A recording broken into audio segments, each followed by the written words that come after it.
أشهد أن لا إله إلا الله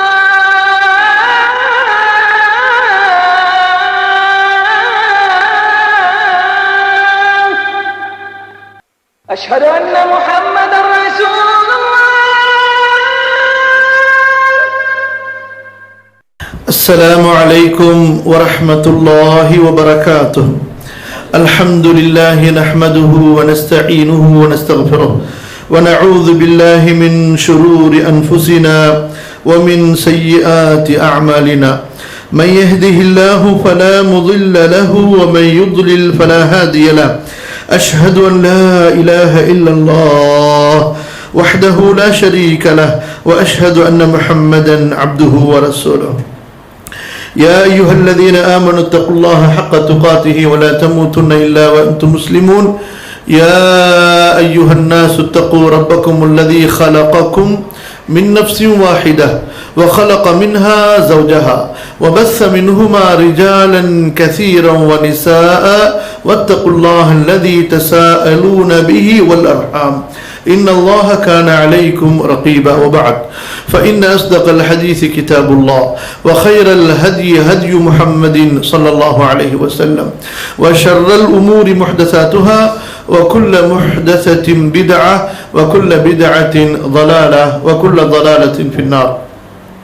صلى الله على نبينا محمد وعلى آله وصحبه وسلم تسليما كثيرا. رب زدني علما رب اشرح لي صدري ويسر لي أمري واحلل عقدة من لساني يفقه قولي. اللهم علمني ما ينفعني وانفعني بما علمتني. கண்ணியத்திற்குரியவர்களே,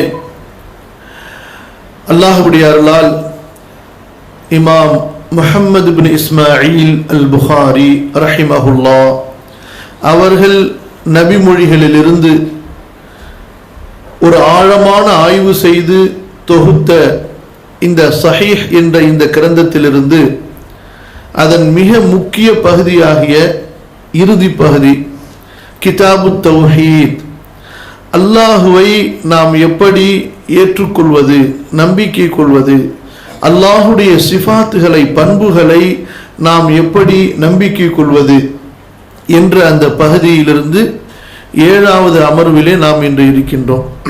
இதற்கு முன்பு 6 அமர்வுகள் இந்த பாடத்திலிருந்து இந்த பகுதியிலிருந்து கழிந்திருக்கின்றன. இப்போது இன்ஷா அல்லாஹ் 7வது அமர்வு. இன்றைய பாடத்தின் தொடக்கத்திலே இமாம் அவர்கள் 3 வசனங்களை குறிப்பிடுகின்றார்கள். ஒன்று வஹுவல் அஸீஸுல் ஹகீம், இரண்டாவது சுப்ஹான ரப்பிக ரப்பில் இஸ்ஸத்தி அம்மா யசிஃபூன், மூன்றாவது வலில்லாஹில் இஸ்ஸத்து வலிரசூலிஹி.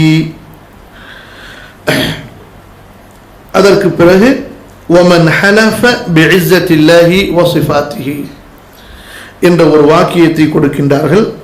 அதற்கு பிறகு 2 ஹதீசுகளையும் 3 ஹதீசுகளை இமாம் அவர்கள் பதிவு செய்கின்றார்கள். இப்போது ஒவ்வொரு விஷயமாக நாம் பார்ப்போம். அல்லாஹ் தபாரக வ தஆலா அல் குர்ஆனை இறக்கியதின் நோக்கம் என்ன? அல் குர்ஆனின் மூலமாக அல்லாஹு தஆலா அடியார்களுக்கு அவனை பற்றிய, தன்னை பற்றிய அறிமுகத்தை கொடுக்கின்றான். உங்கள் இறைவனாகிய அல்லாஹ் என்பவன் யார்? அவன் எதை விரும்புகிறான், அவன் எதை விரும்பவில்லை, நீங்கள் எப்படி நடந்து கொள்ள வேண்டும், நீங்கள் எதை செய்ய வேண்டும், எப்படி நடக்கக்கூடாது, எதை செய்யக்கூடாது, இதற்கு ஆதாரமான சான்றுகள், அல்லாஹுவின் விருப்பப்படி நடந்தவர்களுடைய முடிவு என்ன, அல்லாஹுவின் வெறுப்பிற்கு உரியவர்களுடைய முடிவு என்ன ஆயிற்று என்பதைத்தான் அல் குர்ஆனிலே அல்லாஹ் ரப்புல் ஆலமீன் நமக்கு தெளிவுபடுத்துகின்றான். அதே விஷயத்தை தான் மேலதிக விளக்கமாக அல்லாஹுடைய தூதர் ஸல்லல்லாஹு அலைஹி வஸல்லம் அவர்களுடைய சுன்னாவிலே நாம் காண்கிறோம். இப்போது இந்த பாடத்திலே நாம் படிக்க வேண்டிய அந்த விஷயம் என்ன என்றால், குறிப்பாக முதலாவது சொன்ன விஷயம், அதாவது அல்லாஹுவை அறிந்து கொள்வது, அல்லாஹுவை அவனுடைய சிஃபாத், சொல்லுங்க, சிஃபாத், சிஃபத்துன் என்ற ஒருமையிலிருந்து பன்மை சிஃபாத். அவனுடைய பண்புகளோடு அறிவதுதான் அல்லாஹுவை அறிவது. அல்லாஹுவை அறிவது எப்படி? அல்லாஹுவை அவனுடைய பண்புகளோடு அறிவது, அவனுடைய சிஃபத்துகளோடு அறிவது.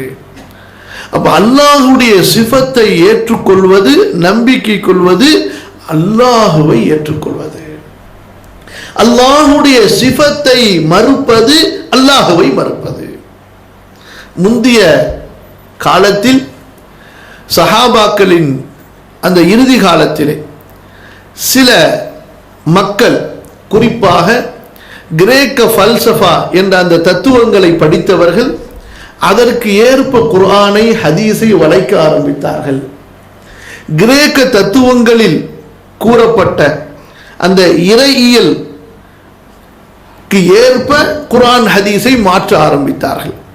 அப்படி அவர்களிலிருந்து அந்த கலை இஸ்லாமிய மார்க்கத்திற்குள் புகுத்தப்பட்டு, அரபியிலே அது மொழிபெயர்க்கப்பட்டு, மதரசாக்களிலே அது படித்து கொடுக்கப்பட்டு, அப்படி விளங்குவதுதான் குழப்பங்களுக்கும் பிரச்சனைகளுக்கும் அப்பாற்பட்டது என்ற அளவிற்கு சமுதாய முஸ்லிம்களின் உள்ளத்திலே வெகு விரைவாக, வேகமாக, ஆழமாக நுழைக்கப்பட்டு, கடைசியிலே ஒரு பெரும் கூட்டம் எப்படி உருவானார்கள் என்றால், குர்ஆனிலே அல்லாஹ் ரப்புல் ஆலமீன் கூறியிருக்கக்கூடிய அத்தனை சிஃபத்துகளை மறுக்க ஆரம்பித்தார்கள், அதை மாற்ற ஆரம்பித்தார்கள்.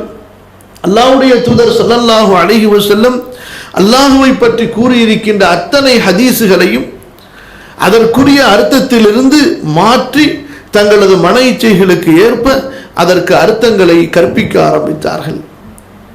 இந்த காலப்போக்கிலே எப்படிப்பட்ட ஒரு தீய ஒரு தாக்கம் சமுதாயத்திலே ஏற்பட்டதென்றால், அல்லாஹுவை குர்ஆனில் உள்ளபடி ஏற்றுக்கொள்பவரை காஃபிர் என்று சொல்ல ஆரம்பித்தார்கள். அல்லாஹ் அக்பர். குர்ஆனில் எப்படி அல்லாஹ் தன்னை சொல்லி இருக்கிறானோ அப்படி அல்லாஹுவை நம்பிக்கை கொள்வதற்கு அழைத்தால் அவர்களை நீங்கள் அல்லாஹ்விற்கு உருவம் கொடுக்கிறீர்கள், நீங்கள் அல்லாஹுவை படைப்பினங்களுக்கு ஒப்பாக்குகிறீர்கள், நீங்கள் அல்லாஹுவை, அதாவது புதிதாக ஏற்படக்கூடிய மாற்றங்களுக்கு இலக்கானவன், தகுதியானவன் என்று நீங்கள் சொல்கிறீர்கள் என்று உண்மையான மூமின்களை, குர்ஆன் ஹதீஸை நம்பக்கூடிய, அதில் உள்ளபடி அல்லாஹுவை ஏற்றுக்கொள்ளக்கூடிய மூமின்களை குறை கூற ஆரம்பித்தார்கள். கண்ணியத்திற்குரிய சகோதரர்களே, அந்த நேரத்தில் தான் இமாம் புகாரி ரஹிமஹுல்லாஹ், இமாம் அஹ்மது பின் ஹம்பல், இன்னும் இவர்களுடைய வழித்தோன்றல்களிலே உள்ள மார்க்க அறிஞர்கள் யார் அல்லாஹ்வுடைய தூதர் ஸல்லல்லாஹு அலைஹி வஸல்லம் அவர்களிடமிருந்து ஹதீஸை படித்த சஹாபாக்களிடம், பிறகு அவர்களுடைய தாபிஈன்களிடம் கல்விகளை படித்து வந்தார்களோ அத்தகைய மார்க்க அறிஞர்கள் அவர்கள் குறைவாக இருந்தாலும் சரி, யாருக்கும் பயப்படாமல் அல்லாஹ்வுடைய சிஃபத்துகளை, அல்லாஹ்வுடைய தீனை மக்களுக்கு எடுத்து சொன்னார்கள், எடுத்து கூறினார்கள். அந்த அடிப்படையில் தான் இமாம் புகாரி ரஹ்மத்துல்லாஹி அலைஹி அவர்கள் மார்க்க சட்டங்களை உள்ளடக்கிய ஹதீஸுகளை எல்லாம் தொகுக்கும் போது ஆரம்பத்திலே வஹி எப்படி வந்தது என்ற பாடத்தை ஆரம்பமாக வைத்து, பிறகு இறுதியாக குர்ஆன் சுன்னாவை எப்படி பற்றி பிடிக்க வேண்டும், அதை பற்றி பிடிப்பதென்றால் அதற்கு என்ன விளக்கம் என்பதையெல்லாம் கூறி கடைசியாக இந்த பாடத்தை வைத்தார்கள், கிதாபு தௌஹீத், அல்லாஹ்வை எப்படி நம்பிக்கை கொள்வது. அப்ப அந்த அடிப்படையில் இன்றைய இந்த 7வது பாடத்தில் இமாம் அவர்கள் என்ன சொல்ல வருகிறார்கள்? அல்லாஹ் சுப்ஹானஹு வ தஆலா அவனை பற்றி அவன் என்ன சொல்கிறான்? வஹுவல் அஸீஸுல் ஹக்கீம். அல்லாஹ்வுடைய பண்புகளிலே ஒன்று அல் அஸீஸ், இன்னொன்று அல் ஹக்கீம். குர்ஆனிலே பல நூறு இடங்களிலே இந்த 2 பண்புகளும் திரும்ப திரும்ப கூறப்பட்டிருக்கின்றன. வஹுவல் அஸீஸ், இந்த அல் அஸீஸ் என்பது தனியாகவும், அல் ஹக்கீம் என்பது தனியாகவும், மஅரிஃபாவாகவும், நக்கிரா அஸீஸுன் ஹக்கீம் என்பதாகவும் பல இடங்களிலே இந்த 2 பதங்களும் அதிகமாக பயன்படுத்தப்பட்டிருக்கின்றன. அதுபோன்று சுப்ஹான ரப்பிக ரப்பில் இஸ்ஸத்தி அம்மா யசிஃபூன், ரப்புல் இஸ்ஸா, சொல்லுங்க, ரப்புல் இஸ்ஸா என்ற இந்த வார்த்தை, இதுவும் அல்லாஹ் சுப்ஹானஹு வ தஆலா தன்னை புகழுகின்ற இடங்களிலே பயன்படுத்தி இருக்கின்றான். அதுபோன்று வலில்லாஹில் இஸ்ஸத்து, அல் இஸ்ஸத்து என்ற வார்த்தையையும் அல்லாஹ் ரப்புல் ஆலமீன் தன்னோடு சேர்த்து பயன்படுத்தி இருக்கின்றான். இப்போது பாருங்கள், அல் அஸீஸ் அல்லாஹுடைய அழகிய பெயர்களில் ஒன்று அல் அசீஸ், மிகைத்தவன், கண்ணியத்திற்குரியவன். அவனை யாரும் மிகைக்க முடியாது, அவன் அனைவரையும் மிகைத்தவன். எல்லோருடைய கண்ணியமும் அல்லாஹுவால் கொடுக்கப்பட்டது. அல்லாஹுடைய கண்ணியம் அவனில் உள்ளது. அவனுடைய கண்ணியத்தை அவனுக்கு பிறர் கொடுப்பதால் அவனுக்கு கண்ணியம் என்பது கிடையாது. அல்லாஹ் தன்னிலே கண்ணியமானவன். அல் அசீஸ், அல் ஹக்கீம், அதுபோன்று அல்லாஹ் ரப்புல் ஆலமீன் ஞானமுடையவன், ஹிக்மத். அல்லாஹுடைய ஞானம் தன்னிலே உள்ள ஞானம். அல்லாஹுவை தவிர பிறரிடத்திலே என்ன ஞானம் இருந்தாலும் அந்த ஞானம் அல்லாஹுவால் கொடுக்கப்பட்ட ஞானம். அப்ப அல்லாஹு தஆலா அசீஸ், கண்ணியமானவன்.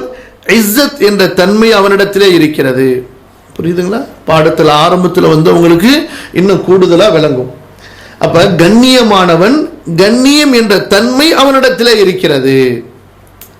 அப்ப மற்றவர்கள் என்ன சொல்வார்கள்? கண்ணியமானவன் என்றால் நாம் அவனை கண்ணியப்படுத்துவதால் அவன் கண்ணியமானவன், ஆனால் கண்ணியம் என்ற தன்மை அவனுக்கு கிடையாது. அஸ்தக்ஃபிருல்லாஹ் அல் அஸீம். முட்டாள்தனமான வாதம் இது.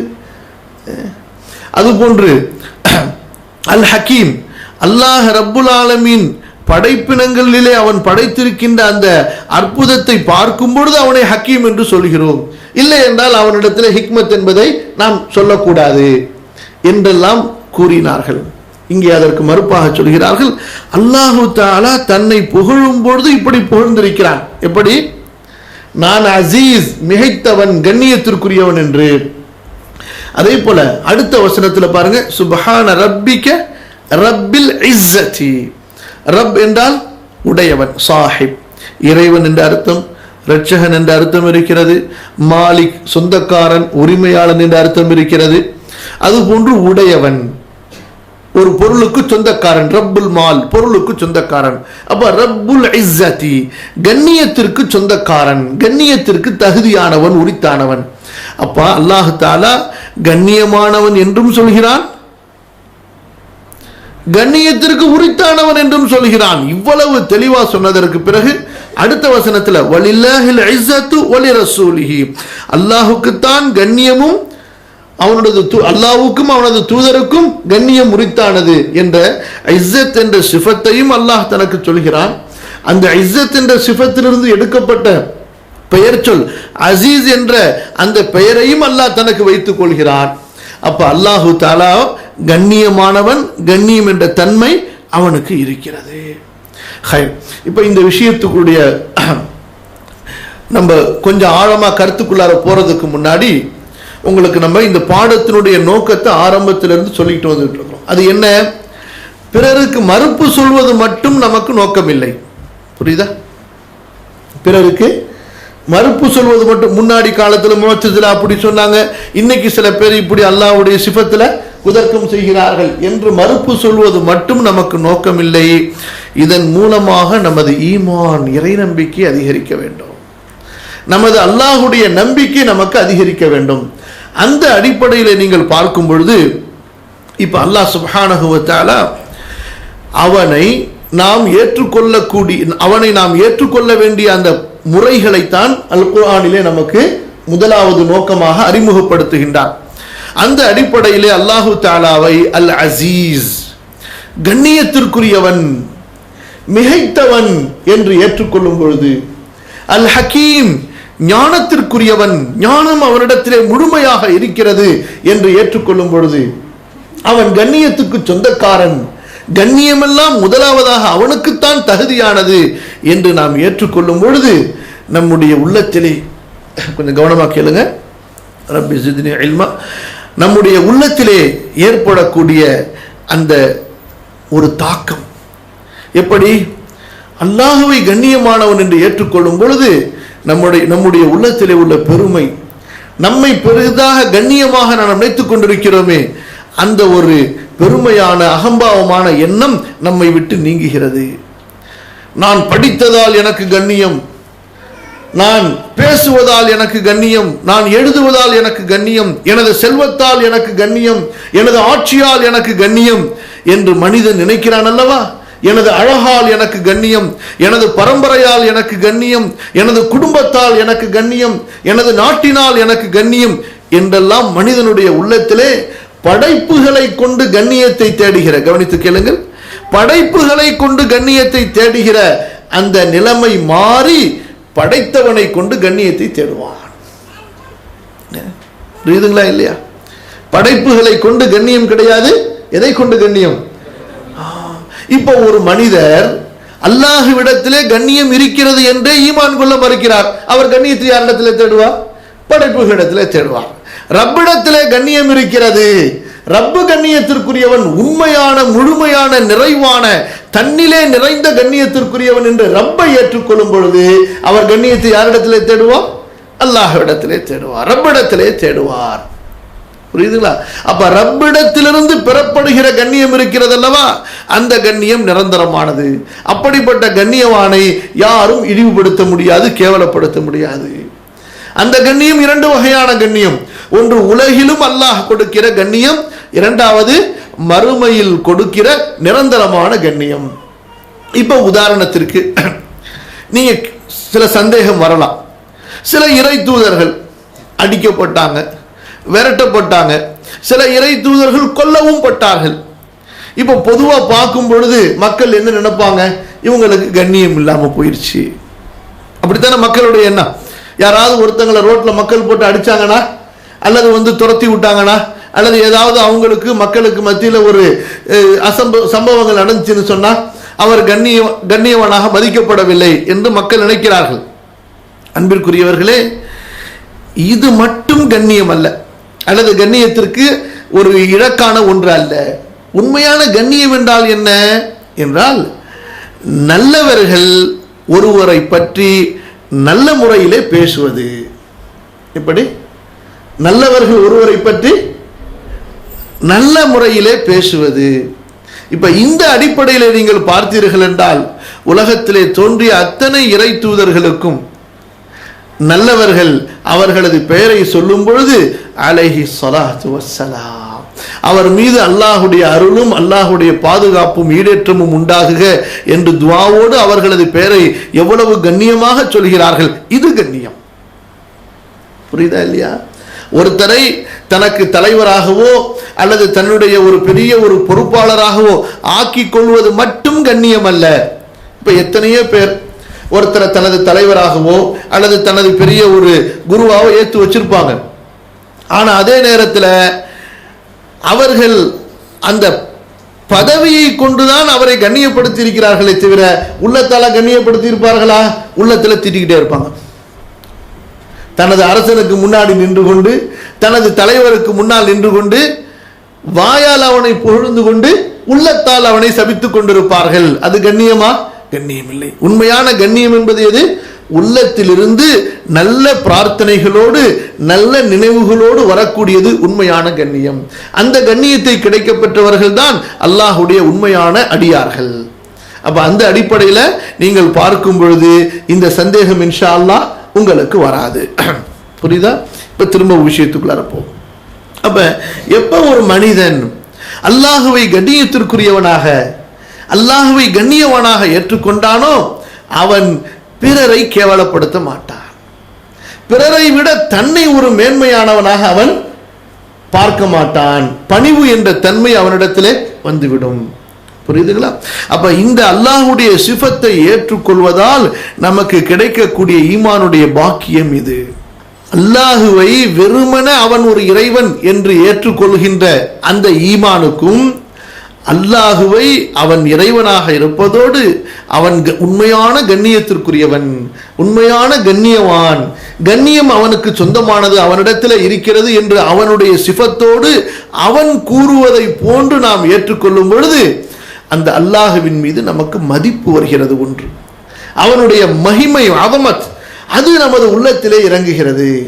அப்படி இறங்குகின்ற அந்த சூழ்நிலையிலே நம்மை பற்றிய அந்த ஆணவம், எப்படி அப்படி ஒரு உயர்வு நம்ம நினைத்து வைத்திருக்கிறோமா இல்லையா? முந்தி சொன்ன காரணங்கள், அந்த காரணத்தில் எந்த ஒன்றாக இருந்தாலும் சரி, சில பேருக்கு அழகுனால பெருமை, சில பேருக்கு அறிவுனால பெருமை, சில பேருக்கு படிப்பினால பெருமை, இப்படி.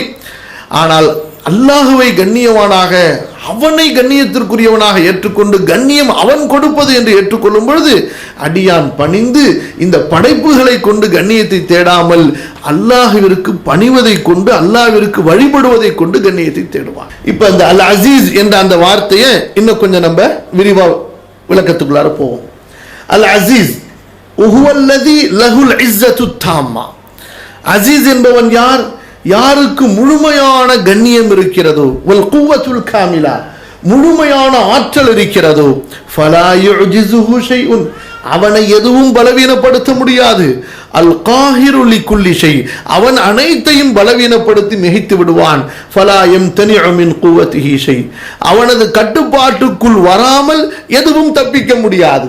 எவ்வளவு பெரிய வானமாக இருக்கட்டும், ஏன் வானங்களை விட பெரிய படைப்பாகிய மலக்குகளின் தலைவர் ஜிப்ரீலாக இருக்கட்டும், யாரும் அல்லாஹுடைய அந்த கட்டுப்பாட்டிலிருந்து ஆற்றலிலிருந்து தான் தப்பித்து விட்டதாக எண்ண முடியாது. அல் மனிஉல்லதி லா யுனால், அவன் எப்படிப்பட்டவன்?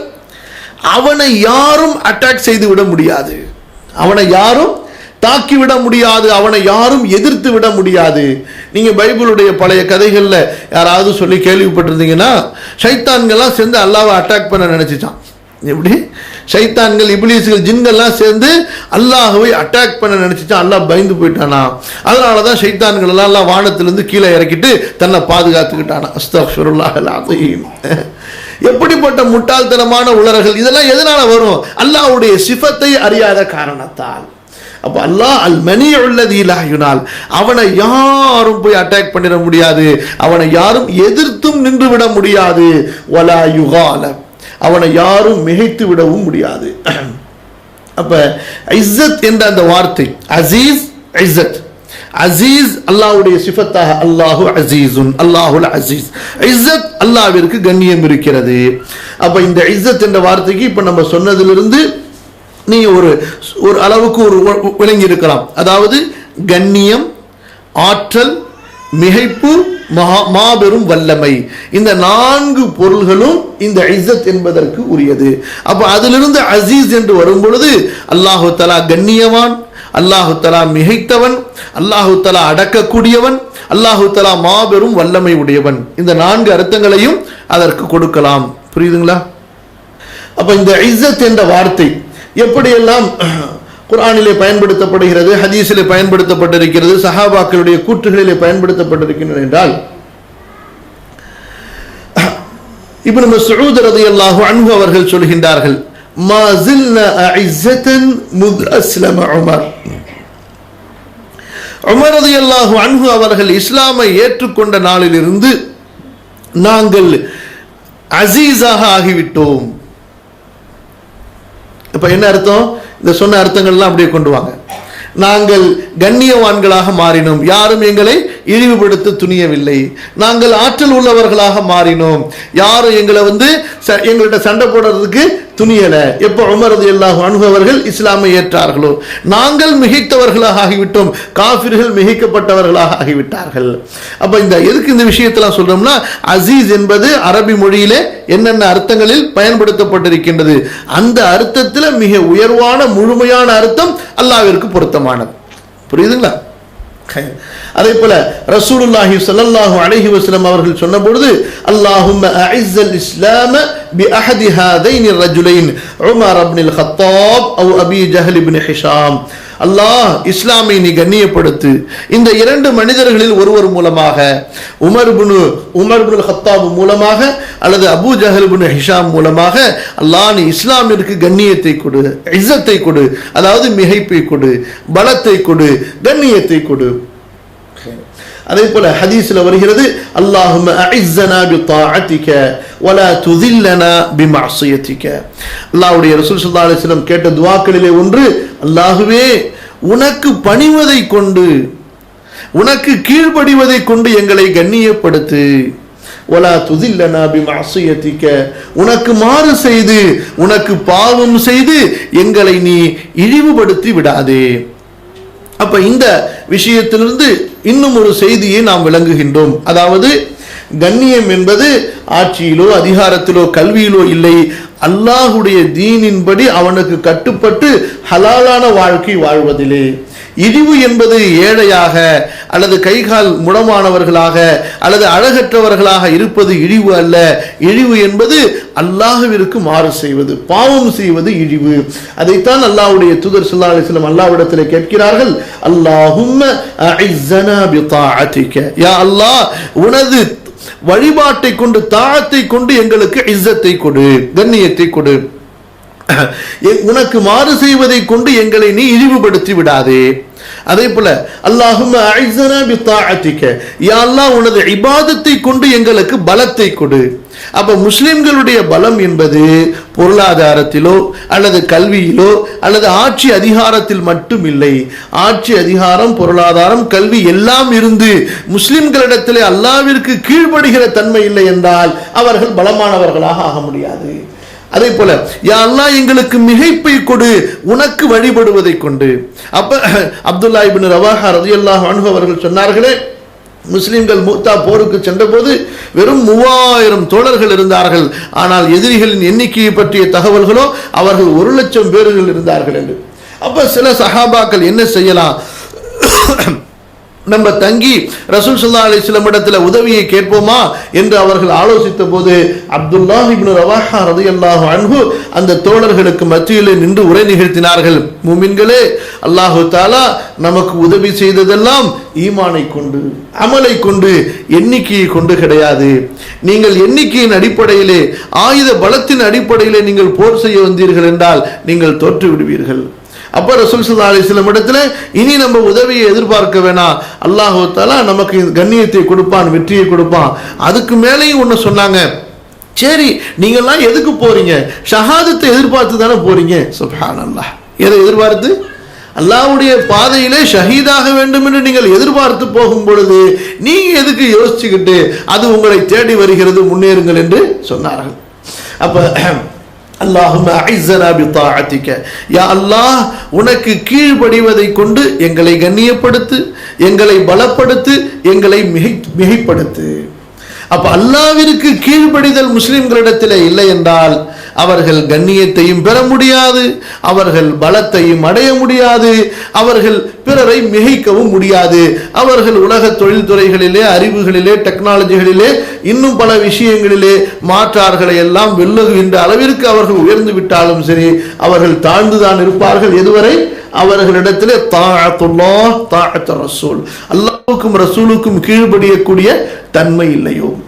அப்போ வலா துதில்லனா பிமாசியதி, இஸ்ஸத்துக்கு ஆப்போசிட் இஸ்ஸத் தில்லத். யா அல்லாஹ் உனது பாவத்தை கொண்டு எங்களை இழிவுபடுத்தி விடாதே, உனது பாவத்தை கொண்டு எங்களை பலவீனப்படுத்தி விடாதே. நாங்கள் உனக்கு மாறு செய்யும்படி எங்களை ஆக்கி அல்லது உனக்கு மாறு செய்ய நாங்கள் நேர்ந்து அந்த மாசியத்தால் எங்களை நீ பலவீனப்படுத்தி விடாதே, எங்களது கண்ணியத்தை நீ பறித்து விடாதே. அப்ப இந்த துஆவிலே ரசூலுல்லாஹி ஸல்லல்லாஹு அலைஹி வஸல்லம் மிகப்பெரிய ஒரு விஷயத்தை நமக்கு சொல்லித் தருகிறார்கள். புரியுதுங்களா? அதே போல சஹாபாக்களுடைய சில அறிஞர்களுடைய கூற்றிலே வரக்கூடிய ஒரு வார்த்தை, இன்னன்னாஸ யத்லுபூனல் இஸ்ஸத ஃபீ அப்வாபில் முலூக் வலா யஜிதூனஹா இல்லா ஃபீ தாஅத்தில்லாஹி அஸ்ஸ வஜல். மக்கள் கண்ணியத்தை தேடுகிறார்கள் எங்கே? செல்வந்தர்களோடு இருப்பதிலே, அரசர்களின் வாசல்களிலே, தர்பார்களிலே. அந்த பணக்காரோட பழகுனா நமக்கு கண்ணியம். இந்த ஒரு எம்எல்ஏ, எம்பி, அவர் மினிஸ்டரு, அவரோட நம்ம சேர்ந்துக்கிட்டோம்னா நமக்கு ஒரு மதிப்பு. சில பேரை பார்த்தீங்கன்னா ஃபோட்டோ பிடிச்சி வச்சுப்பாங்க, நான் அந்த மினிஸ்டரோட இருந்தது, நான் இந்த எம்பியோட இருந்தது, இப்படிலாம் அவர்கள் வைத்துக்கொண்டு கண்ணியத்தை தேடுவார்கள். சொல்கிறார்கள், கண்ணியம் என்பது வலா யஜிதூனஹா இல்லா ஃபி தாஅத்தில்லாஹ், அல்லாஹ்விற்கு கட்டுப்பட்டு அல்லாஹ்விற்கு பணிந்து நடப்பதில் தான் கண்ணியம் இருக்கிறது.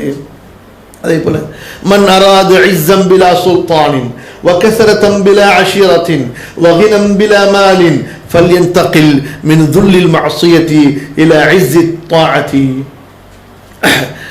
ஆட்சி அதிகாரம் இல்லாமல் உங்களுக்கு கண்ணியம் வேண்டுமா? உங்களது குடும்பம் எண்ணிக்கையால் அதிகமாக இல்லாமல் இருந்தும் உங்களை மக்கள் ஒரு பெரிய ஒரு குடும்பஸ்தனாக, ஒரு பெரிய ஒரு எண்ணிக்கை உள்ள ஒரு குடும்பத்தை பார்ப்பதை போன்ற ஒரு மதிப்பை உங்களுக்கு தர வேண்டுமா? உங்கள்கிட்ட பணமே இல்லை, காசே இல்லை, ஆனால் உங்களுக்கு செல்வம் வேண்டுமா? அதுக்கு ஒரே ஒரு வழி, பாவம் செய்வதிலிருந்து விலகி அல்லாஹ்விற்கு கட்டுப்படுவதற்கு வந்து விடுங்கள். ஃபல்யன்தகில் மின் துல்லில் மஅசியத்தி இலா இஸ்ஸி தாஅத்தி. மஅசியத் என்ற இழிவிலிருந்து தாஅத் என்ற கண்ணியத்திற்கு வந்து விடுங்கள். இவையெல்லாம் அல்லாஹ் கொடுத்து விடுவார். சுப்ஹானல்லாஹ். எப்படிங்க? ஆட்சி அதிகாரம் இல்லாத கண்ணியம், ஆட்சி அதிகாரம் இல்லை ஆனா கண்ணியம்.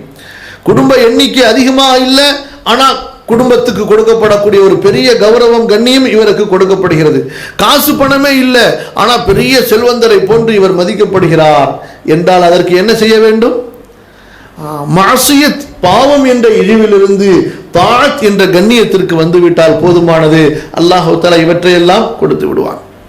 ஒரு முறை ஹசன் பஸ்ரி ரஹ்மத்துல்லாஹி அலைஹி அவங்க பஸ்ராவிலிருந்து கூஃபாவுக்கு வர்றாங்கன்னு செய்தி கிடைச்சிச்சு. பொதுவாக மன்னர்கள் வரும்பொழுது செய்யப்படக்கூடிய அறிவிப்புகள் இந்த காலமாக இருந்துச்சுன்னு சொன்னால் மண்ணடியிலேருந்து எக்மோர் வரைக்கும் பேனர் என்ன பல வகையில், பல கலரில், பல நிறங்களில், பலவிதமான பேர்களில் இப்படியெல்லாம் என்ன அது ஒரு இன்னும் கொஞ்சம் பெரிய அரசியல்வாதியாக இருந்தாங்கன்னா தாம்பரத்துலேருந்தே ஆரம்பிச்சிடும். உதாரணத்துக்கு சொல்கிறேன், இப்போ பாருங்க, ஹசன் பஸ்ரி ஒரு சாதாரணமான ஒரு அடிமை வம்சத்திலிருந்து வந்து உரிமையிடப்பட்ட ஒரு அடிமையினுடைய மகன். அவங்க யாருங்க? சஹாபாக்கள் ஈராக்குக்கு வந்தப்ப அவங்களுடைய தந்தை அடிமையாக கைது செய்யப்பட்டு பிறகு உரிமையிடப்படுகிறார். அப்படி அடிமை வம்சத்திலிருந்து வந்து இஸ்லாத்தை படித்த, கல்வியை படித்த, சஹாபாக்களோடு தாபியின்களோடு வாழ்ந்த ஒரு நல்ல ஒரு மேதை. இவங்க தங்களுடைய மாணவர்களின் அழைப்புக்கு ஏற்ப மாணவர் கல்விக்காக வேண்டி எங்கிருந்து வர்றாங்க? பஸ்ராவிலிருந்து கூஃபாக்குள்ளார வர்றாங்க. இந்த செய்தியை யாரும் போய் பள்ளிவாசல ஏலான் பண்ணல. ஆனா இவர்களை வரவேற்பதற்காக கூஃபாவிலே இருந்த எல்லா அரசு அதிகாரிகளும், அப்போது இருந்த கூஃபாவுடைய கவர்னரிலிருந்து கூஃபாவில் உள்ள எல்லா செல்வந்தர்களும் வந்து விட்டார்கள். ஹசன் பஸ்ரி வர்றாங்கன்னு தெரிஞ்ச உடனே அவர்களையே அடக்க முடியாமல் எல்லாரும் எந்திரிச்சிட்டாங்க அவங்கள சந்திக்கிறது. அப்போ கூஃபாவுடைய கவர்னர் சொல்றாரு, இதாங்க கண்ணியம், எங்களுக்குள்ள கண்ணியம் கிடையாதுன்னு சொல்லி. ஏன்? அரசர் வரும்பொழுது, அதிகாரி வரும்பொழுது நீ எந்திரிச்சு நிக்கணும்னு சட்டம் போட்டு எந்திரிச்சு நிக்க வச்சு கண்ணியத்தை வாங்குறாங்க. எப்படி? அரசருக்கோ அல்லது அதிகாரிக்கோ எந்திரிச்சு நிக்கணும், இல்லைன்னா குற்றம் அது என்று சட்டம் போட்டு அவர்கள் எழுந்திருக்க வைத்து அவர்களிடத்திலே கண்ணியத்தை தேடுகின்றார்கள். இங்கே இவங்க எழுந்திருக்க வேணான்னு சொல்றாங்க. ஆனா மன்னர்களும் கவர்னர்களும் அத்தனை அதிகாரிகளும் படை தளபதிகளும் அங்கு உள்ள அத்தனை செல்வந்தர்களும் எழுந்து நின்று அவர்களிடத்திலே கை கொடுப்பதற்கு, வரவேற்பதற்கு நிற்கிறார்கள். சுப்ஹானல்லாஹி ரப்பில் ஆலமீன். அப்ப இல்ம் என்பது, அதாவது கண்ணியம் என்பது அல்லாஹ் கொடுப்பதை கொண்டிருக்கிறது. அது எதில் இருக்கிறது? அல்லாஹ்விற்கு கீழ்ப்படிவதிலே இருக்கிறது, தாஅத்திலே இருக்கிறது. இப்ப இதுக்கு ஒரு பெஸ்ட் உதாரணம் இன்னும் கொஞ்சம் மேல போய் பார்த்தோன்னு வச்சுக்கோங்க. உமர் ரலியல்லாஹு அன்ஹு அவங்களுடைய தோற்றத்தை எடுத்துக்கொள்ளுங்க. அவங்க என்ன மற்ற மன்னர்கள் மாதிரி பெரிய ஆடம்பரமான சட்டை போட்டுக்கிட்டு, பெரிய ஆடம்பரமான நாற்காலி வைத்து கொண்டு உட்கார்ந்துக்கிட்டு அப்படியே ஒரு பெரிய ஒரு பிரம்மையை ஏற்படுத்திக்கிட்டு இருந்தாங்களா? எங்க போனாலும் மண்ணில் படுத்து தூங்கிப்பாங்க. தலான் இல்லைன்னா மண்ணையே அப்படியே கொஞ்சம் குமிச்சு அதையே தலைக்கு வச்சு படுத்துக்கொள்வாங்க. சதக்காவுடைய ஒட்டகத்தை மேய்க்கிறதுக்கு அவங்களே போயிடுவாங்க. அந்த ஒட்டகங்களை குளிப்பாட்டுறது அவங்களே குளிப்பாட்டுவாங்க. இப்படி ஜும்மாவுடைய தினத்திலே மிம்பர்ல ஏறி பயான் செஞ்சா முதல் சஃப்ல உட்கார்ந்து இருக்கிறவரு எத்தனை ஒட்டு போட்ட சட்டையை கலீஃபா போட்டுக்கிறாருன்னு எண்ணிடலாம். இவ்வளவு சாதாரணமான ஒரு தோற்றமுடையவர் ரலியல்லாஹு அன்ஹு அல்லாஹு அன்ஹு. ஆனா அவரை பார்த்தா பெரிய பெரிய படை தளபதிகள், அது ஈரானுடைய ஈராக்கினுடைய பெரும் பெரும் தளபதிகள் கூட பேசுவதற்கு நடுங்கினார்கள், முன்னாடி வர்றதுக்கு பயந்தார்கள். என்றால் அது என்ன கண்ணியம்? அது அல்லாஹுடைய தாஅத்தினால் அல்லாஹ் கொடுத்த, அல்லாஹ் போர்த்திய கண்ணியம். அது அதை யாராலும் பறிக்க முடியாது. அடுத்து வாங்க. அல்லாஹும்ம ஸல்லி அலா நபியினா முஹம்மத். அதே போல அல்லாஹ் சுப்ஹானஹு வ தஆலா மன் கான யுரீதுல் இஸ்ஸத ஃபலில்லாஹில் இஸ்ஸத்து ஜமீஆ, யார் கண்ணியத்தை நாடுகிறாரோ கண்ணியம் எல்லாம் அல்லாஹ்விடம் இருக்கிறது. அதாவது அல்லாஹ்விடத்தில் அவர் கண்ணியத்தை தேடட்டும் என்று அல்லாஹ் தஆலா குறிப்பிடுகிறார். அப்ப இந்த அடிப்படையில் நீங்கள் பார்க்கும் பொழுது இன்னும் சில விளக்கங்கள் இருக்கு. இந்த அளவுக்கு இன்ஷா அல்லாஹ் போதுமானது. அப்ப அல்லாஹுவை நாம் எப்படி ஏற்றுக்கொள்ள வேண்டும்?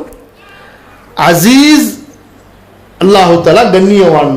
இஸ்ஸத் லஹுல் இஸ்ஸத்து ரப்புல் இஸ்ஸத்தி, அவனுக்கு கண்ணியம் இருக்கிறது, அவன் கண்ணியத்துக்கு சொந்தக்காரன். புரியுதுங்களா? இப்ப இந்த அடிப்படையில் தான் நம்ம அல்லாஹ்வை அவனுடைய சிஃபத்தோடு ஈமான் கொள்ள வேண்டும். அதே போல அல்லாஹ்வுடைய தூதர் ஸல்லல்லாஹு அலைஹி வஸல்லம் அவர்களை பற்றி வரும் பொழுது, அதாவது தஹஜ்ஜுடைய நேரத்தில் ரசூலுல்லாஹி ஸல்லல்லாஹு அலைஹி வஸல்லம் எழுந்திருக்கும் போது, அல்லாஹும்ம இன்னி அஊது பிஇஸ்ஸத்திக நதில், யா அல்லாஹ் நான் வழிகெடுவதிலிருந்து உனது கண்ணியத்தை கொண்டு பாதுகாவல் தேடுகிறேன்.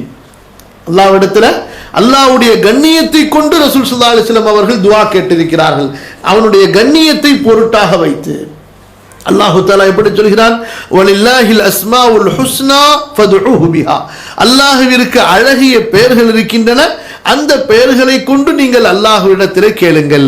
அப்ப அல்லாஹ் நீ கண்ணியத்திற்குரியவன், உனது கண்ணியம், உனது வல்லமை, உனது அந்த மிகைப்பு, அதை கொண்டு நான் உன்னிடத்திலே பாதுகாவல் தேடுகிறேன், நான் வழிகெடுவதிலிருந்து.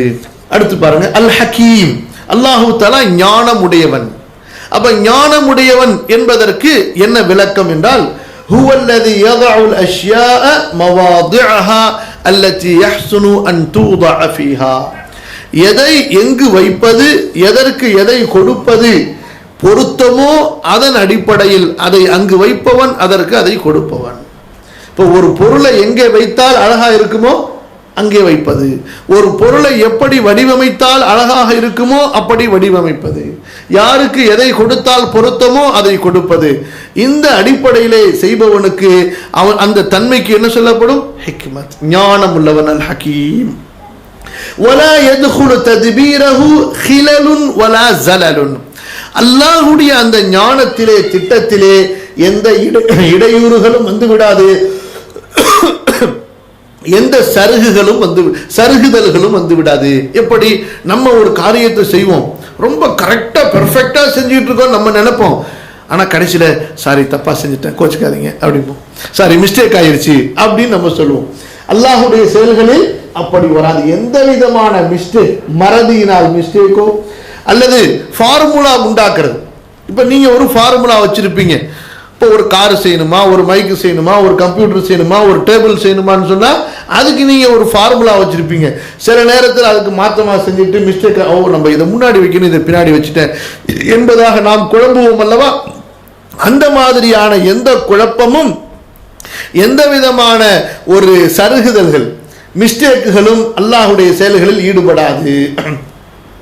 அப்ப ரசூலுல்லாஹி ஸல்லல்லாஹு அலைஹி வஸல்லம் அல்லாஹ்வை ஹக்கீம் என்று புகழ்ந்திருக்கிறார்கள். அல்லாஹ் அவனை தன்னை ஹக்கீம் என்று புகழ்ந்திருக்கிறார். அப்ப அல்லாஹுவும் அல்லாஹுடைய ரசூலும் அல்லாஹுவை புகழ்வதில், அல்லாஹுடைய சிஃபத்தை அறிவதில் மிக அறிந்தவர்களா இல்லையா? அப்ப அல்லாஹ் தனக்கு ஹக்கீம் என்று சொல்கிறான், ரசூலுல்லாஹி ஸல்லல்லாஹு அலைஹி வஸல்லம் அவர்கள் அல்லாஹ்வை ஹக்கீம் என்று சொல்லி இருக்கிறார்கள் என்றா நான் அதை ஏத்துக்க மாட்டேன், நான் அந்த இஸ்ஸத்துங்கிற வார்த்தையை அல்லாஹ்க்கு ஏற்றுக்கொள்ள மாட்டேன் என்று சொன்னால் அது மிகப்பெரிய ஒரு வழிகேடாகவும் பிடிவாதமுமாக தவிர எப்படி இருக்க முடியும்?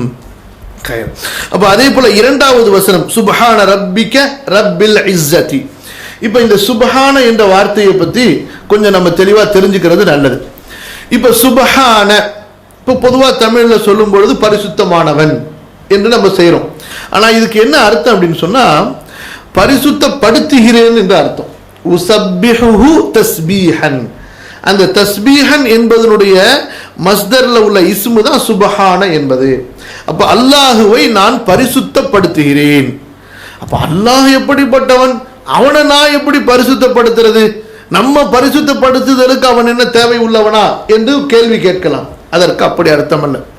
அதாவது அல்லாஹுவை நான் பரிசுத்தவானாக நம்புகிறேன்.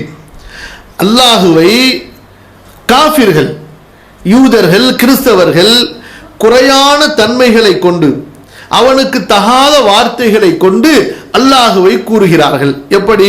கிறிஸ்தவர்கள் சொல்கிறார்கள் அல்லாஹு தஆலா உஸைரை தனக்கு குழந்தையாக எடுத்துக்கொண்டான் என்று. யூதர்கள் சொல்கிறார்கள் உஸைரை அல்லாஹ் குழந்தையாக எடுத்துக்கொண்டான் என்று. கிறிஸ்தவர்கள் சொல்கிறார்கள் ஈசா அலைஹிஸ்ஸலாம் அவர்களை அல்லாஹு தஆலா தனக்கு குழந்தையாக எடுத்துக்கொண்டான் என்று. முஷ்ரிக்குகள், மக்காவுடைய முஷ்ரிக்குகள் சொல்கிறார்கள் மலக்குகளை எல்லாம் அல்லாஹு தஆலா தன்னுடைய பெண் குழந்தைகளாக எடுத்துக்கொண்டான் என்று. அப்ப நம்ம என்ன செய்யறோம், அப்படி குறை சொல்லாமல், இவையெல்லாம் அல்லாஹ்விற்கு குறையான வார்த்தைகள், நாம் அவனை பரிசுத்தப்படுத்துகிறோம். காஃபிர்கள், முஷ்ரிக்குகள், யூதர்கள், கிறிஸ்தவர்கள் அல்லாஹ்விற்கு இழுக்கான தவறான வார்த்தைகளை கூறி அவனை எழுகிறார்கள் அல்லவா, அவனுடைய கண்ணியத்தை அவர்கள் காயப்படுத்துகிறார்கள் அல்லவா. அப்படி செய்யாமல் அந்த அழுக்குகளிலிருந்து, அந்த குறைகளிலிருந்து அல்லாஹ் கண்ணியமுடையவன், பரிசுத்தமானவன் என்று அல்லாஹுவை நாம் புகழ்ந்து அவனை பரிசுத்தவான் என்று நாம் ஏற்றுக்கொள்கிறோம். புரியுதுங்களா? அல்லாஹ்வை நம்ம பரிசுத்தப்படுத்துகிறோம் என்றால் அதற்கு என்ன அர்த்தம்? மூமின் அல்லாதவர்கள் அல்லாஹுவை இகழ்கிறார்கள் அல்லவா, அல்லாஹ்வுக்கு தகாத வார்த்தைகளை கூறி அந்த வார்த்தைகளிலிருந்து அவன் நீங்கியவன், அவன் பரிசுத்தமானவன் என்று அவனை புகழ்ந்து அவனுடைய பரிசுத்த தன்மையை நாம் ஈமான் கொள்கிறோம், நம்பிக்கை கொள்கிறோம். அப்ப என்ன அர்த்தம் என்றால், அல்லாஹ்வுக்கு தகாத எதுவெல்லாம் பிற மக்களால் கூறப்படுகிறதோ அவை அனைத்திலிருந்தும் அல்லாஹ் நீங்கியவன் என்ற அந்த ஆழமான வார்த்தையை கொடுக்கக்கூடியதா இந்த தஸ்பீஹ் என்பது. இதனுடைய டிக்ஷனரி அகராதி பொருள் என்னன்னு சொன்னா நீங்க கூட தெரிஞ்சிருக்கலாம். இப்ப சபஹ யஸ்பஹு அப்படின்னு சொன்னா தண்ணியில நீந்துறதுன்னு சொல்லுவாங்க. அதே போல இன்னொரு அர்த்தம் ரொம்ப வேகமா போறது, டீப்பா ஸ்பீடா போறதுக்கு பேரும் சபஹ என்று சொல்வார்கள்.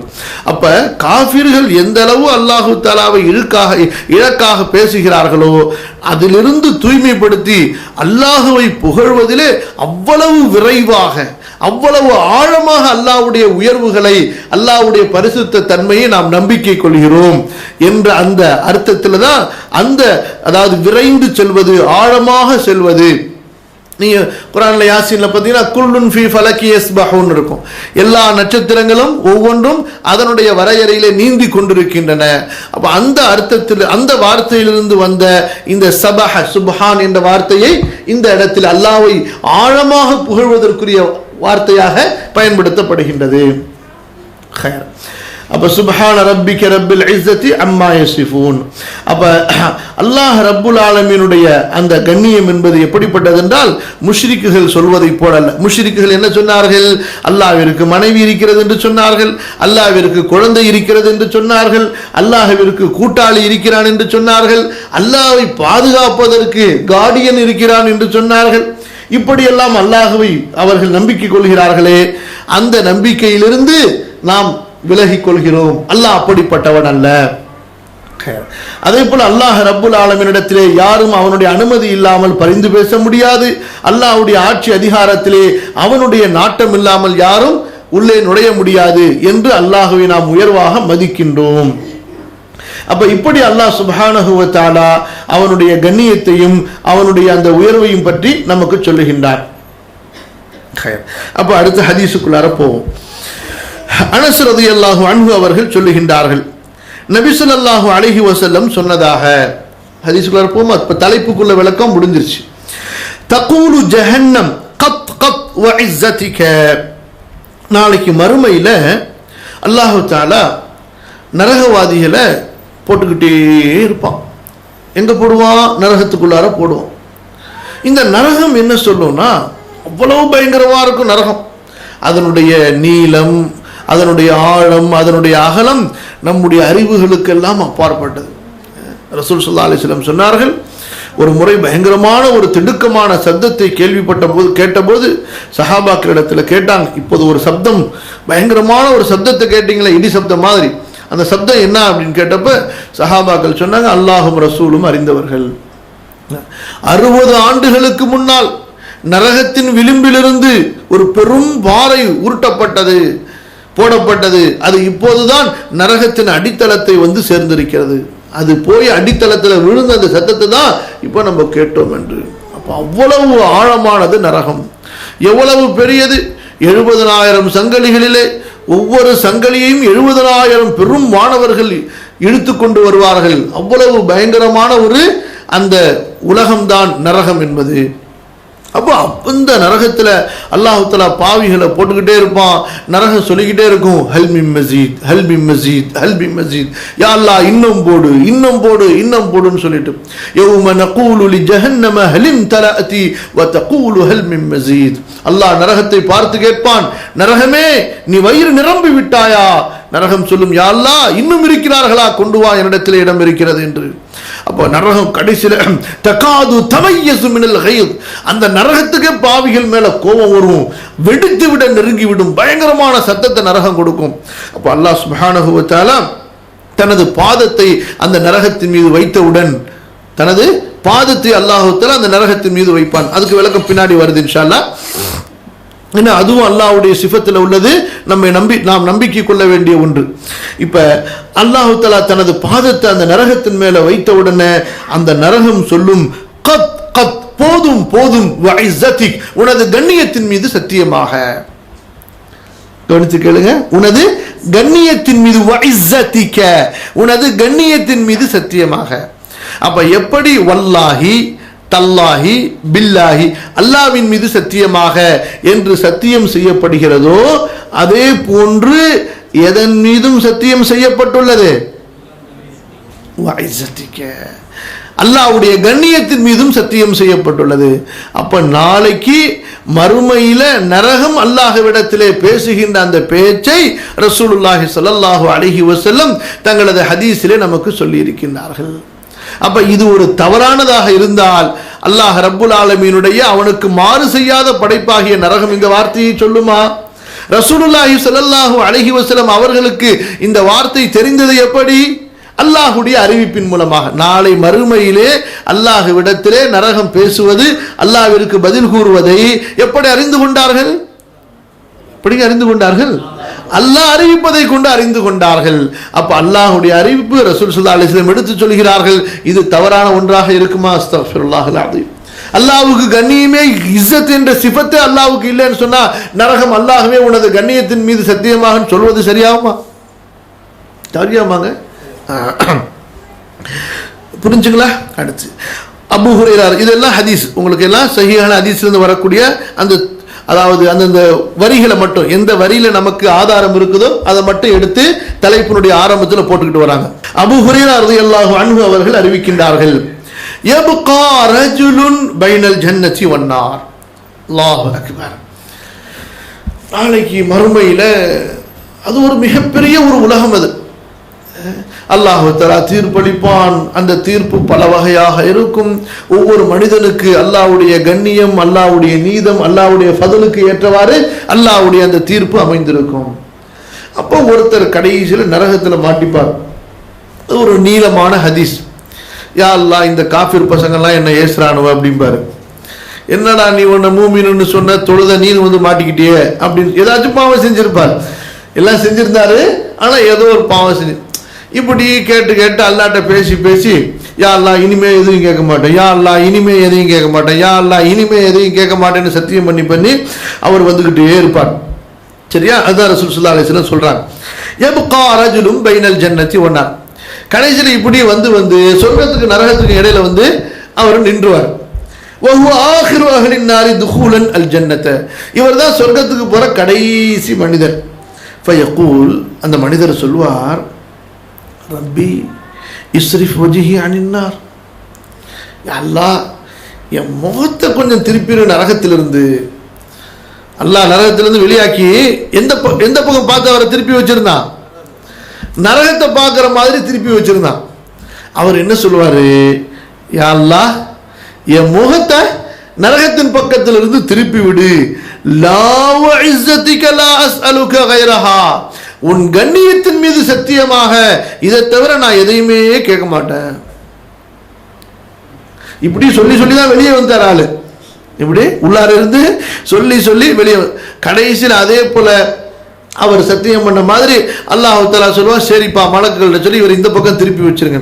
இந்த பக்கம் திருப்பி வச்சா கொஞ்ச நாள் ஆனவுடனே, அல்லாஹ் எல்லாம் மஸ்தியா இருக்கிறாங்க, நான் மட்டும் இங்க இவ்வளவு பரேஷானா இருக்கிறேனே, கொஞ்சம் ஒரு இடத்துல எனக்கு இடம் கொடுத்தா எனக்கு என்ன ஆயிட போகுது அப்படின்னு சொல்லி அல்லாஹ்ட்ட கேட்டவன், அல்லாஹ் கேட்படி இப்படித்தானே சொல்லிட்டே வந்திருக்கிறேன், இதுக்கு மேல ஏதாவது கேட்பியா? அல்லாஹ் உன் கண்ணியத்தின் மேல சத்தியம் செஞ்சு சொல்றேன், இனிமே எதையும் கேட்க மாட்டேன் அப்படிம்பார். சுப்ஹானல்லாஹி ரப்பில் ஆலமீன். அப்ப அந்த ஹதீஸ் பெருசா வரும் பொழுது அல்லாஹ் சொல்லுவான், அடியானே நீ என்ன வேணாலும் கேளு, நல்லா சிந்திச்சுக்க, உனக்கு என்ன வேணும்னு நல்லா யோசிச்சுக்க அப்படின்னு சொல்லும் பொழுது அந்த அடியான் யோசிச்சுக்கிட்டே இருப்பான். யா அல்லாஹ் யோசிச்சுட்டா குர்ரா அல்லாஹ் அப்படின்னு கேட்பான். அல்லாஹ் சொல்லுவான், நீ யோசிச்சது மட்டுமல்ல அந்த மாதிரி 10 மடங்கு சேர்த்து தரேன் அப்படின்னு சொல்லிட்டு. சுப்ஹானல்லாஹி ரப்பில் ஆலமீன். அப்ப இந்த வார்த்தைகள் எல்லாம் நம்ம குறிப்பா இந்த ஹதீஸ்ல இந்த இடத்துல பார்க்கிறது என்ன, அந்த மறுமையில நாளைக்கு அல்லாஹ்வுக்கு முன்னாடி பேசுற மனிதர் என்ன சொல்வாரு, லா வஇஸதிக, உனது கண்ணியத்தின் மீது சத்தியமாக நான் எதையும் கேட்க மாட்டேன் என்று சொல்வார். அப்ப ஆகிரத்தில் நடக்கக்கூடிய இந்த நிகழ்ச்சியை அல்லாஹ்வுடைய தூதர் ஸல்லல்லாஹு அலைஹி வஸல்லம் அவர்களுக்கு அறிவித்தது யார்? கண்டிப்பாக அல்லாஹ் தஆலா. அப்ப நாளைக்கு மறுமையில பேசும் பொழுது அங்க அல்லாஹ் ரப்புல் ஆலமீன் எல்லாருடைய அறிவுக்கும் தெளிவான விளக்கத்தை கொடுத்திருப்பான். அங்க எதையுமே மாத்தி பேச முடியாது. வார்த்தைகள் அல்லாஹ்வுக்கு முன்னாடி, அல்லாஹ்வுக்கு கண்ணியம் இல்லாத வார்த்தையை யாரும் அங்கே பேச முடியாது. அப்ப அல்லாஹ்வுக்கு முன்னாடி நிக்கிற மனிதர் இந்த வார்த்தையை சொல்கிறார், இது தப்பாவே இருந்துச்சுன்னு வச்சுக்கோங்க. அப்ப அல்லாஹ் என்ன செய்வாரு, எனக்கு இப்படி வார்த்தையை சொல்லாத, ஏன்னா வல்லாஹ் அல்லாஹ் மேல சத்தியமாகன்னு சொல்லு, என் மேல என்னோட கண்ணியத்தின் மேல எப்படி நீ சத்தியம் பண்ற, அப்படி சத்தியம் பண்றது தவறுன்னு அல்லாஹ் சொல்வானா இல்லையா?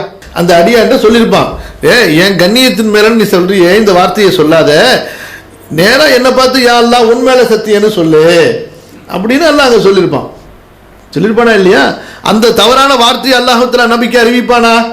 அறிவிக்க மாட்டான். அதான் அங்க பாயிண்ட். அப்ப அல்லாஹ் கண்ணியமானவன், இஸ்ஸத் என்ற சிஃபத், கண்ணியம் என்ற சிஃபத்து அல்லாஹ்வுக்கு சொந்தமானது இருக்கிறது அவனுக்கு. சரி, அடுத்து வாங்க. அய்யூப் அலைஹிஸ்ஸலாத்து வஸ்ஸலாம் அல்லாஹ்வுடைய நபிமார்கள்ல ரொம்ப அல்லாஹ்வுக்கு பிடிச்சமான அடியார்கள்ல இவங்களும் ஒருத்தர்.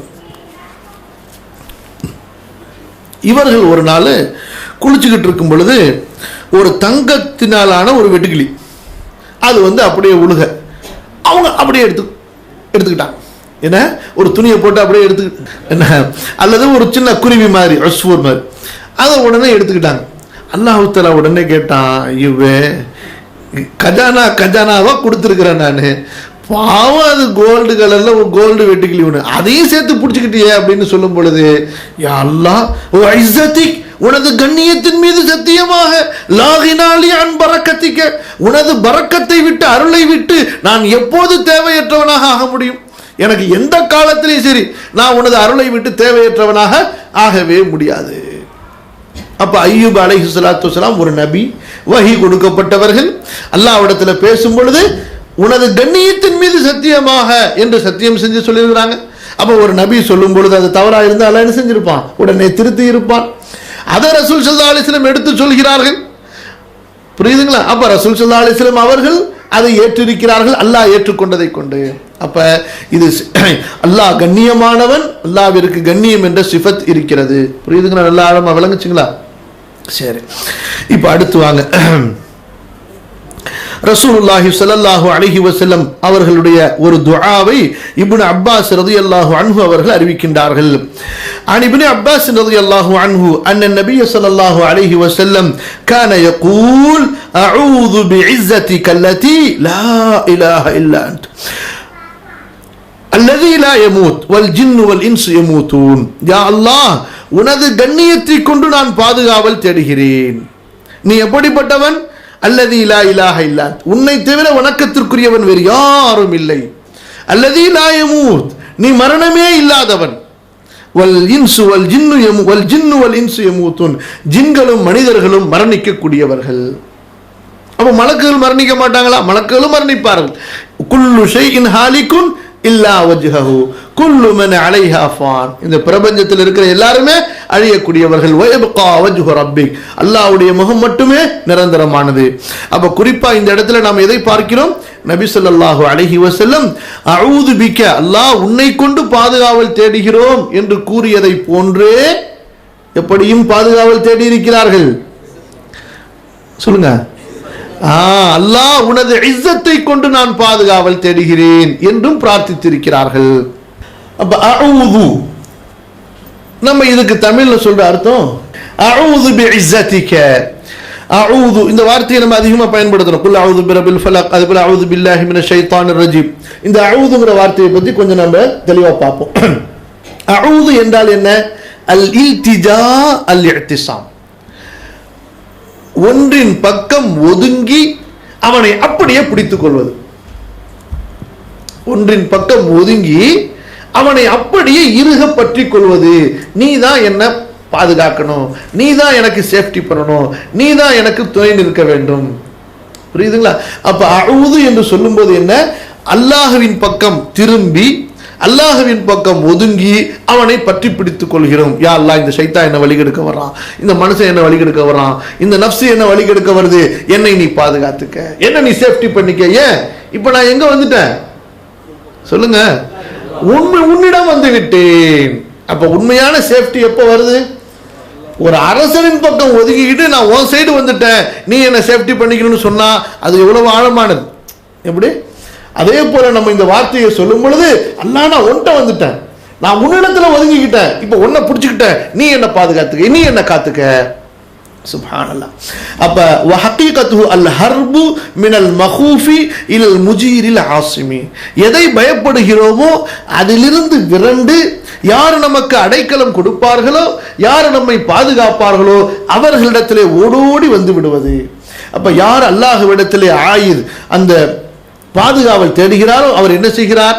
தான் எதையெல்லாம் பயப்படுகிறாரோ, தனக்கு எதெல்லாம் தீங்கு தருமோ அதிலிருந்து ஓடோடி, தன்னை எதெல்லாம் அழித்து நாசமாக்குமோ அதிலிருந்து விரண்டு ஓடி இலா ரப்பிஹி வ மாலிகிஹி அல் அஸீஸ் அல்லதி லா யுகாலம், தனது அரசனான அந்த அல்லாஹ்வின் பக்கம் ஓடி வந்து விடுகிறார்.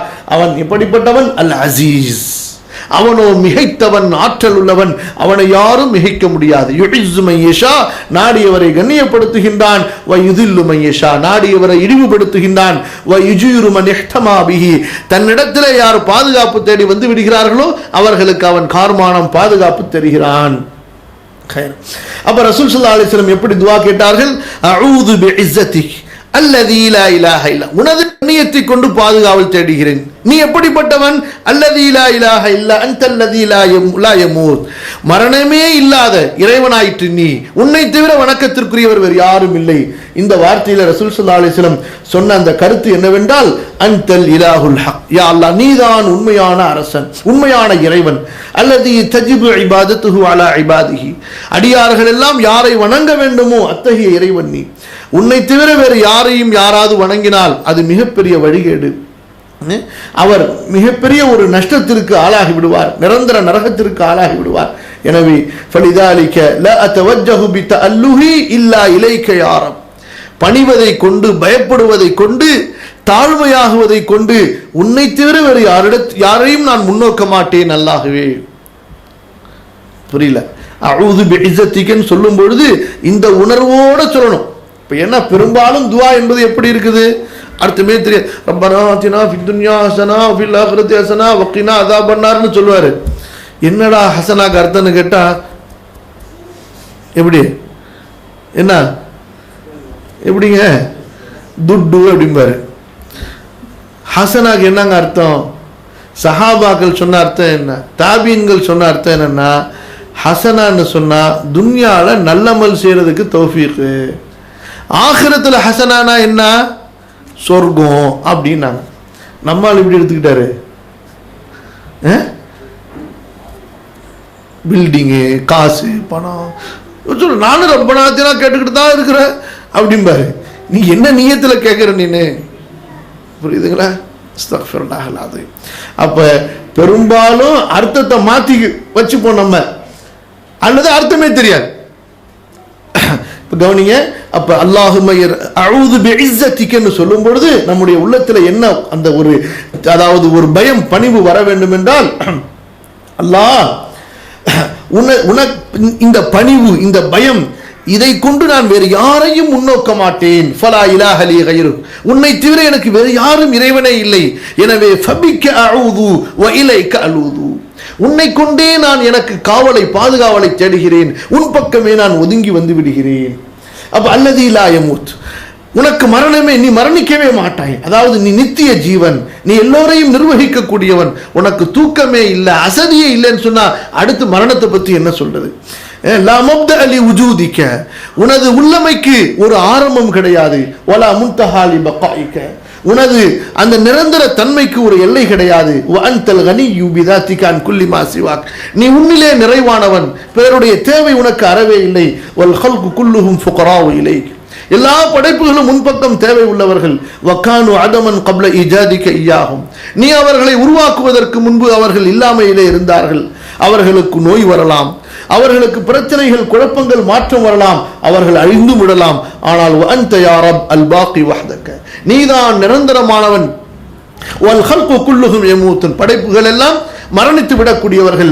ஃபலா ரப்ப சிவாக யதஸர்ரஃபு பில் ஹல்கி கைஃப யஷா, உன்னை தவிர வேறு யாரும் ரப்பு கிடையாது. நீ நாடியபடி படைப்பினங்களிலே நீ உனது செயல்களை செய்து கொண்டிருக்கிறாய். நீ மாறவும் மாட்டாய், உன்னை யாரும் மாற்றிவிடவும் முடியாது. இப்படிப்பட்ட ஒரு ஆழமான அர்த்தம் தான் எதற்கு? அஊது பிஇஸ்ஸதிகல்லதி லா இலாஹ இல்லா அன்தல்லதி லா யமூத். அப்ப இந்த ஒரு உணர்வோடு அல்லாஹ்விடத்தில் இந்த துஆவை கேட்க வேண்டும். خير, அடுத்த துஆவை பாருங்க. அல்லாஹும்ம ஸல்லி அலா நபியினா முஹம்மத். அதாவது அனஸ் ரலியல்லாஹு அன்ஹு அறிவிக்கின்றார்கள், அல்லாஹ் சுப்ஹானஹு வ தஆலா நரகத்திலே போட்டுக்கொண்டே இருப்பான். வதகூலு ஹல் மின் மஸீத், நரகம் சொல்லிக்கொண்டே இருக்கும். ஹத்தா யதஅ ஃபீஹா ரப்புல் ஆலமீன் கதமஹு, ரப்புல் ஆலமீன் தனது கதமை, தனது பாதத்தை அந்த நரகத்தின் மீது வைப்பான். ஃபயன்ஸவி பஅதுஹா இலா பஅதின், நரகம் அப்படியே ஒன்றோடு ஒன்று சுருங்கிக் கொள்ளும். சும்ம தகூல், அந்த நரகம் சொல்லும், கத் கத் பிஇஸ்ஸதிக வ கரபிக. இந்த இடத்துல இன்னொரு வார்த்தை சேர்ந்திருக்கு. போதும் போதும், உனது கண்ணியத்தின் மீது சத்தியமாக, உனது பெருந்தன்மையின் மீது சத்தியமாக, நரகம் அல்லாஹ்விடத்துல பாதுகாவல் தெரியுது. யா அல்லாஹ், என்னை இன்னும் நசிக்கிறாத, போதும் அப்படின்னு சொல்லி. அப்ப வலா தஸாலுல் ஜன்னத்து தஃதுலு ஹத்தா யுன்ஷி அல்லாஹு லஹா கல்கன் ஃபயுஸ்கினுஹும் ஃபضل ஜன்னா. சொர்க்கம் எப்படின்னு சொன்னா அது அப்படியே விசாலமாகிக்கிட்டே போகும். அல்லாஹ் ரப்புல் ஆலமீன் அந்த எக்ஸ்ட்ரா விசாலமான இடத்திற்காக அல்லாஹ் ஒரு படைப்பை படைத்து அங்கே அவர்களை தங்க வைப்பார். அப்போ இதுவரைக்கும் நம்ம இன்ஷா அல்லாஹ் 7வது அமர்வுல புகாரியினுடைய கிதாபு தௌஹீதிலிருந்து 7வது பாடத்தை பார்த்தோம். இதில் அல்லாஹ் ரப்புல் ஆலமீனுடைய முக்கியமான, அதாவது அல் அஸ்மாவுல் ஹுஸ்னால அவனுடைய உயர்ந்த பண்புகளில் அல் அசீஸ் அல் ஹக்கீம் என்பதை நாம் அறிந்து கொண்டோம். அல்லாஹ்விற்கு அசீஸ் என்ற அந்த அழகிய பெயரை கொண்டு அல்லாஹ் அவனை வர்ணித்திருக்கிறான். அல்லாஹ்வுடைய ரசூல் ஸல்லல்லாஹு அலைஹி வஸல்லம் வர்ணித்திருக்கிறார்கள். அதுபோன்ற அந்த அசீஸிலிருந்து வந்த இஸ்ஸத் என்ற அந்த கண்ணியம், வல்லமை என்ற சிஃபத்தை அல்லாஹ்வும் தனக்கு வர்ணித்திருக்கிறான். அல்லாஹ்வுடைய தூதர் ஸல்லல்லாஹு அலைஹி வஸல்லம் அவர்களும் வர்ணித்திருக்கின்றார்கள். எனவே அல்லாஹ்வை அவன் வர்ணித்ததை போன்று நாம் ஏற்றுக்கொள்ள வேண்டும். அதற்கு மாற்றமாக அதுல தவீல் செஞ்சு அது என்ன கண்ணியம்னா இப்படி அப்படி போயிடுமே இப்படி போயிடுமேன்னு சொல்லி நம்ம ஒரு குழப்பத்தை உண்டு பண்ணி எதை அல்லாஹ் தனக்கு சொன்னானோ அதை நாம் மறுக்க கூடாது. அதில் மாற்று கருத்தையும் ஏற்படுத்தக்கூடாது. அல்லாஹ்வுடைய கண்ணியத்தை படைப்பினங்களின் கண்ணியத்தை கொண்டும் ஒப்பிடக்கூடாது. இப்ப ஏன் அந்த மாற்று கருத்தாளிகளுக்கு குழப்பம் வந்துச்சுன்னு சொன்னா, கண்ணியம்னா என்னங்க? பிறர் ஒருத்தரை மதிப்பா மரியாதையா பார்த்தா அது கண்ணியம். உங்களுக்கு புரியணும், ஏன் அவங்க மாத்துனாங்கன்னு சொல்லிட்டு புரியணும்ல. இப்ப கண்ணியங்கிறது அல்லாஹ்வுக்கு ஏத்துக்கிறதுல உங்களுக்கு என்னங்க குழப்பம் அப்படின்னு நீங்க கேட்கலாம் அவங்கள பார்த்து. அதுக்கு அவங்களுக்கு ஏற்பட்ட குழப்பம் என்னன்னு சொன்னா, கண்ணியம்னா என்னங்க? ஒருத்தர் சும்மா அப்படி உட்கார்ந்துருக்கிறாரு, அப்படி தனியா ஒரு ரூம்ல உட்கார்ந்துருக்காருன்னு வச்சுங்களேன். அப்ப இவர் எதுவும் சொல்லப்படுமா? சொல்லப்படாது. இப்போ ஒருத்தர் அவர் வர்றதை பார்த்துட்டு ஒருத்தர் எந்திரிச்சு நிற்கிறாரு, இவரை கண்ணியப்படுத்தினாரு. ஒரு நல்ல பெயரை கொண்டு அவரை அழைக்கப்படுது. அப்ப என்ன அர்த்தம்? இந்த நல்ல பெயரை கூறி இவரை கண்ணியப்படுத்தினாரு. அப்புறம் ஒருத்தர், அதாவது என்ன சுருக்கமான்னு சொன்னா, ஒருத்தரை கண்ணியமான்னு ஏத்துக்கிறதா இருந்தா ஒரு ஆளை வச்சு மட்டும் ஏத்துக்க முடியாது. அங்க 2 பேர் இருக்கணும், 3 பேர் இருக்கணும். புரியுதா இல்லையா? ஒருத்தரை கண்ணியமான்னு ஏத்துக்கிறதா இருந்தா அங்க இன்னொருத்தர் இருக்கணும். இவரை உயர்வா மதிப்பா பார்க்கும் பொழுது அப்ப சொல்லுவீங்க இவரை கண்ணியவான்னு சொல்லிட்டு. அப்ப அல்லாஹ் ஒருத்தனா இருக்கும் பொழுது யாருமே இல்லையே, அப்ப எப்படி அல்லாஹ்க்கு கண்ணியவான்ங்கிற சிஃபத்து வரும்? அப்ப அல்லாஹ்வுக்கு கண்ணியவான்னு சிஃபத்தை வச்சுக்கிட்டீங்கன்னு சொன்னா, அப்ப அல்லாஹ் இருந்தப்பயே இன்னொருத்தர் யாரும் இருந்தாரோ அல்லாஹ்வை கண்ணியப்படுத்துறதுக்கு? என்ன அறிவு பாருங்க. புரியுதா உங்களுக்கு? இந்த மாதிரி லாஜிக், இதெல்லாம் எந்த லாஜிக்? இது கிரேக்க தத்துவத்துடைய லாஜிக்கு. இந்த லாஜிக்கு சில அறிவாளிகளுக்கு முத்தி போய் என்ன சொன்னாங்கன்னா, பில்டிங் கட்டுற வரைக்கும் தாங்க கொத்தனார் இருக்கணும், பில்டிங் கட்டி முடிச்சுட்டா பில்டிங் பாட்டுக்கு இருக்கும், கொத்தனார் போனா கூட பில்டிங் இருக்கும் அப்படிங்கிற அடிப்படையில போய் இந்த மாதிரி சிந்திச்சு, அல்லாஹ் படைக்கிற வரைக்கும் அல்லாஹ் இந்த துன்யாவுக்கு தேவைப்பட்டுச்சு, இனி இந்த துன்யா தானா இயங்கிக்கிட்டு இருக்க, அல்லாஹ் அவன் வேலையை வேற வேலையை இப்படியெல்லாம் குழப்பினார்கள். புரியுதுங்களா? அதனால எப்படி நாம் அல்லாஹுவை படைப்புகளே இல்லாமல் இருந்த போதும் அல்லாஹுவிற்கு படைப்பாளர் என்ற தன்மை இருந்ததா இல்லையா? அதே போலதான் அல்லாஹுவை கண்ணியப்படுத்துகின்ற வார்த்தைகளை புகழக்கூடிய படைப்புகளே இல்லாமல் இருந்த போதும் அல்லாஹ் கண்ணியத்திற்குரியவனாக இருந்தான். அல்லாஹுடைய கண்ணியத்தை படைப்பினங்களின் கண்ணியத்தோடு ஒப்பிடாதீர்கள். படைப்பினங்கள் அவனை புகழ்ந்தாலும் சரி, புகழவில்லை என்றாலும் சரி, அல்லாஹ் கண்ணியமானவன், கண்ணியம் அவனுக்கு இருக்கிறது. அல்லாஹ் சுப்ஹானஹு வ தஆலா அவனுடைய குர்ஆனை கொண்டும் ஹதீஸை கொண்டும் நமக்கு நேர்வழியை தருவானாக. அதில் நமக்கு நன்மையும் அருளையும் செய்வானாக. அஸ்தக்ஃபிருல்லாஹல் அஸீம். சுப்ஹானக்கல்லாஹும்ம பிஹம்திக அஷ்ஹது அன் லா இலாஹா இல்லா அன்த அஸ்தக்ஃபிருக வ அத்தூபு இலைக்.